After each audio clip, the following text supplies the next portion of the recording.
What's up, guys? My name is James Blissett, professional gambler and founder of Lucrative MMA, which is my handicapping service where I help people make money from betting on MMA.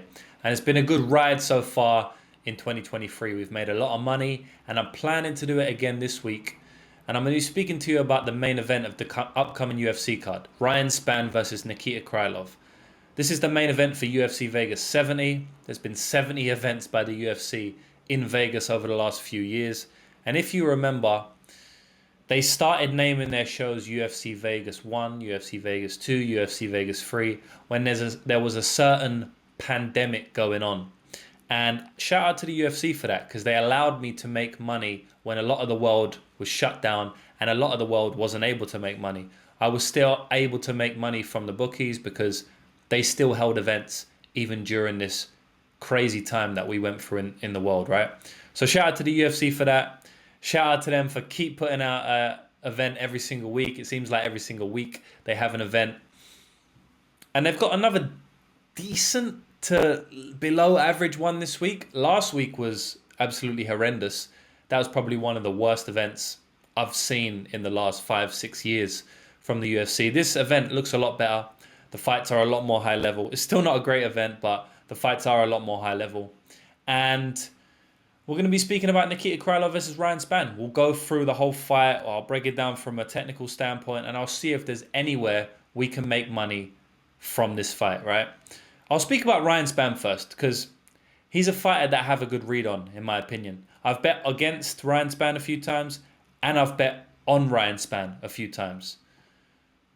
Ryan Spann hits like a powerhouse, you know. He maybe doesn't hit as hard, but he can be compared to the Francis Ngannou of the light heavyweight division. I'm not sure there's one fighter in the light heavyweight division that hits harder than Ryan Spann. He's like the new Rumble Johnson, just in terms of his one-punch power. That's it. We saw what he did to Dominic Reyes. Absolutely nuclear hitted him. Anybody he hits, they get hurt. I remember him hurting Devin Clark bad. He hurt Ian Kutalaba bad before he subbed him. Same thing with Devin Clark. The guy hits extremely hard, man. He's got clean boxing as well. He doesn't hit super hard, but he's extremely wild like Francis Ngannou. He hits really hard, but he's also clean. You know, his jab is very, very sharp. I mean, he's got that orthodox stance jab, and he comes through with the two behind it. Extremely clean, man. For a guy his size, for a guy who has as much power as he does, he actually fights extremely technically in terms of his boxing, right? Very clean boxing, crisp boxing. It looks like he does everything technically well. And he's still able to put a lot of power into those shots. You know, even when it seems like he isn't throwing a lot of power into the shots, for example, his jabs, his double jabs, he still hits very hard with those shots when they land because it's so direct, so sharp. And then on the back of that, he also has extreme power when he really does unload his hands, you know. So he's a very dangerous guy to fight on the feet for anybody in the light heavyweight division.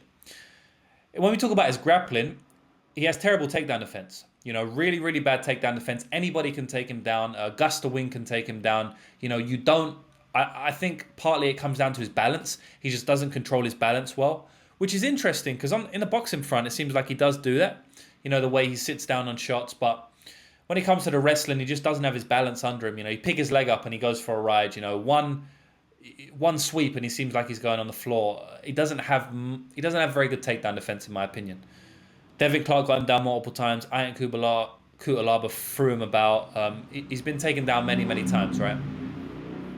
Sorry if you can hear the traffic outside. So that is a definite hole in his game, right? His defensive grappling. But his offensive grappling is actually pretty solid. So he wraps up guillotines very, very quickly. Wraps up submissions very, very quickly. You know, his guillotine and front headlock series is really solid. He loves the higher elbow guillotine. It's one of his biggest weapons. So although he has bad takedown defense, if you do go to take him down, his takedown defense is almost just to straight wrap up the guillotine. I mean, we see him do it every time someone tries to take him down. He instantly tries to wrap up the neck. He doesn't even worry about the takedown defense. If I was him, I mean, we already know he's got a great guillotine and headlock series. I would just be so diligent in my training and try and work on my takedown defense now. We know he's got a great guillotine. You know, he's not really going to get better at that. You know, he's not going to get marginally... He might get marginally better, but he's not going to get considerably better at his guillotine front headlock series, right? Whereas I think he can make drastic improvements on the takedown defense. So that's Ryan Spann in a nutshell. You know, he hits hard, bad takedown defense. One thing I do want to mention as well is his chin. I don't think he's got a good chin. It's weird because he takes massive overhands from Devin Clark, and then Anthony Smith jabs just put him down. He obviously got completely smashed by Johnny Walker until... Yeah, well, he was smashing Johnny Walker until Johnny Walker hit him with elbows. I remember back in the day, he got knocked out by Carl Roberson with the same elbows up against the cage. So I don't think his chin is all there. I do think that he can be hurt, he can be finished, he can be put down on the feet. So he's a bit of a glass cannon. He hits hard, hits nuclear, but he can also be finished. He can also be taken down, but he can also get the submission, right? So he's a very aggressive fighter, a very volatile fighter for those reasons. Now, on the other hand, we've got Nikita Krylov, who is, in my opinion, a completely different fighter. You know, Ryan Spann is someone who needs a finish to win a fight the majority of the fights he's in, right? He has a couple of decisions on his record, but they're sketchy, man. He ain't got great cardio. The Sam Alvey one is just a joke, if you go back and watch that fight. But Krylov is completely different. Krylov has a lot of first-round finishes because he's very aggressive, but Krylov has a lot of decisions as well. You know, he's very good at grinding you out. We saw against Volkan Ozdemir, he just took him down consistently, grinded him out, man. He did the exact same thing against... Who did he do that against? Johnny Walker. Johnny Walker. He took Johnny Walker down and just basically took him down for 15 minutes, right? He understood that Johnny Walker hits hard and he just grappled him for 15 minutes. And he's done that multiple times in his career now. Even against Ankalaev, that was a 29-28 decision he lost, and that was because he got grappled. But he actually won the first round off Ankalaev, so he can definitely go to decision. He definitely won't gas out. He's got great gas tank. And even though he might seem gassed, he will push through his gas. Whereas I don't think Ryan Spann is off the same cloth as Nikita Krylov when it comes to the heart, the mindset, and just the will of a fighter. His skill set is quite aggressive, though. I mean, he comes in the first round very aggressive. He has his chin straight up in the air, and he throws heavy hooks, heavy straights, and big knees when he gets you in the clinch. We saw what he did to Gustafsson, you know. So he's going to come out aggressive like he does most fights, but he has the wrestling to fall back on. As I said, he's grinding people out more often in his career these days. You know, in the last 3 or 4 years, he's got a couple decision where he's just grinded them out, like I've said. So I do think that Ryan Spann's going to have to watch his P's and Q's here, because Krylov's definitely going to try and go to the grappling. He does it most fights. And the way I see this fight breaking down, you know, is I think Ryan Spann is definitely going to have a lot of opportunities to land on the feet early. I think the jab's going to land, I think the straight's going to land, and I think the hook's going to land. I don't really see a world in which Krylov is able to stay away from the sharp boxing of Ryan Spann within the first 2 minutes. I do think there's going to be some pops on the button coming from Ryan Spann to Krylov, but also Krylov to Ryan Spann, because Krylov hits fast as well. He's hard, he's a decent striker, decent boxer, and Ryan Spann doesn't have great head movement either, right? So I do think both of them are going to have their chance to land early. I just feel like Ryan Spann hits harder, and I do think he's a cleaner of a boxer, so I expect him to be the one dealing the most damage early. It just depends on how long it takes Krylov before he shoots. In my opinion, he's going to shoot early. I think he's going to get hit with the shot, hit with the boxing a few times. If he doesn't get knocked out, because Krylov is very tough, I do think he's going to go for the takedowns and basically just grind Ryan Spann out. If he goes for the takedowns, though, I don't think Krylov is this super tricky or smart takedown artist. So he's going to put himself in a position to be submitted by Ryan Spann's guillotine. That's definitely live in this spot. So it's a very tricky fight to navigate just because of how volatile both fighters fight. Both fighters can be hurt. Both fighters put their chin up in the air. And both fighters do things that will play into the other fighter's strengths. So for that reason, it's extremely volatile. You know, the money lines for this is, it's not a way I'd like to play this fight. I think this fight is definitely a prop fight. Even if you take Ryan Spann, man, even if you want to take the underdog, which is Ryan Spann, he's plus 140 right now. In my opinion, just take him inside the distance, take him by, you know, KO or submission. I don't mind Ryan Spann's submission at plus 500 right now. So I'm actually going to take Ryan Spann for the win in this one, man. I definitely understand that Krylov is the better fighter here. I do think Krylov is the better fighter.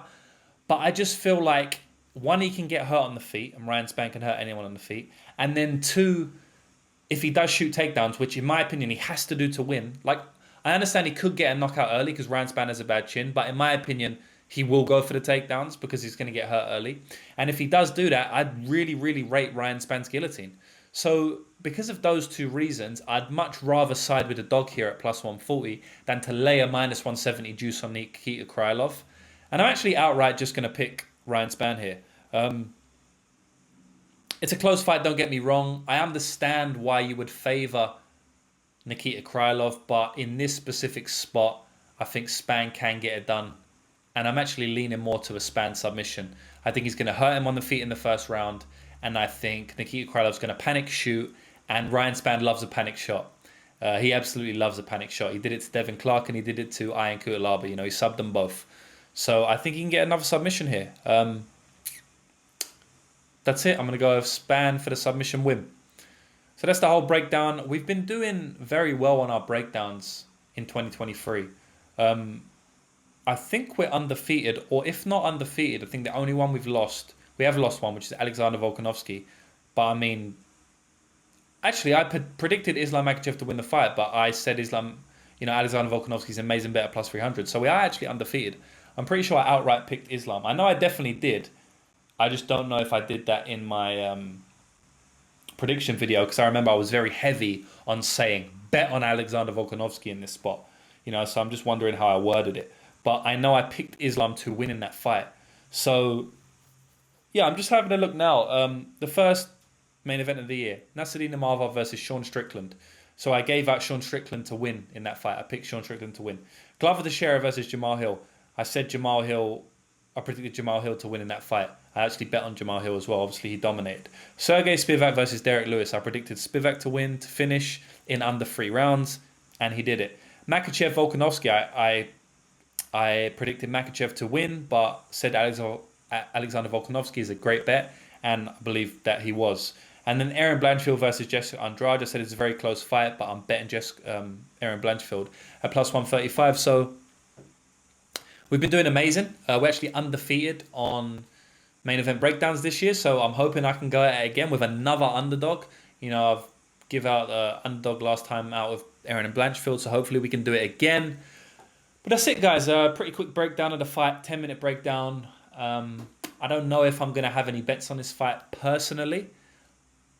I think I will have some type of bet. Maybe it'll be a violence bet. Maybe it'll be an under bet. Maybe I'll just take Spann submission. Maybe I'll take Spann inside the distance. I don't really know yet. I'm going to have a look to see where the odds are when I come off this stream. I'll see where the odds marinate, and I'll decide from there. But thanks everybody for listening. Hit the like button, hit the subscribe button. Comment who you think's going to win if you disagree or agree with me on this Ryan Spann versus Nikita Krylov matchup. Because last time out, a lot of people disagree with me on my Aaron Blanchfield pick. A lot of people are saying Jessica's going to smash her. And a few comments saying I don't know what I'm talking about and Aaron was going to get beat and stuff like that. So it's always interesting to see the YouTube comments. I know, don't be shy to put out your comments. It is what it is, man. You can't get every fight correct. So I'll be interested to see what you think about this fight because it is a good one. And I'll be back in the next video.